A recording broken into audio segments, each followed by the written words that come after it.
Tributes continue to pour in for the late radio icon Thabiso Sikwane. Family, friends and colleagues gathered at the 3C Ministries Church in Irene, Centurion. Thabiso, who passed away at the age of 50, was remembered for her warm spirit and significant contributions to the broadcasting industry. Sikwane had a distinguished career spanning over 2 decades, gracing the airwaves of various stations, including SAFM, among others. She will be cremated in a private service later on today. SABC News reporter Dludla attended the service and caught up with some of the mourners. Let me introduce one of the legends in the broadcasting space, Thabiso Sikwane. Thank you very much for your time. He is one of the mourners here.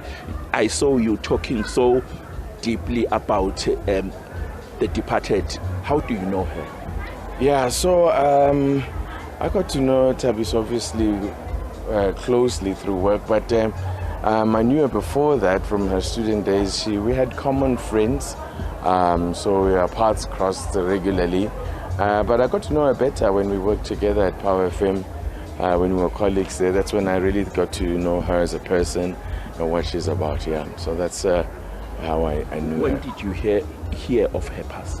Yeah, I think I heard with like everybody else via the social media. I wasn't even aware. It was a bit of a shock. It was a real shock because I knew Thabiso to be somebody who's very active. But when I say active, I'm trying to speak to her fitness and all of that. So it's always a bit of a shock when you hear that somebody just collapsed or whatever. But yeah, because having known her to be somebody who was looked after herself, she was very fit. But I mean, yeah, these are things you don't question as they happen, as they do. So this is a big blow in the industry. Yeah, absolutely. I mean, it's a big loss. She was somebody who was so passionate about this industry, took it very seriously, took her work very seriously, and she was really born for this, if I could put it that way. She, as I was saying in my speech, that she had the perfect personality for radio and for TV for that matter, because everybody felt like they knew her personally, even people who would never met her. So, and that is the mark of a really good broadcaster, and it's a sad loss, primarily for her family.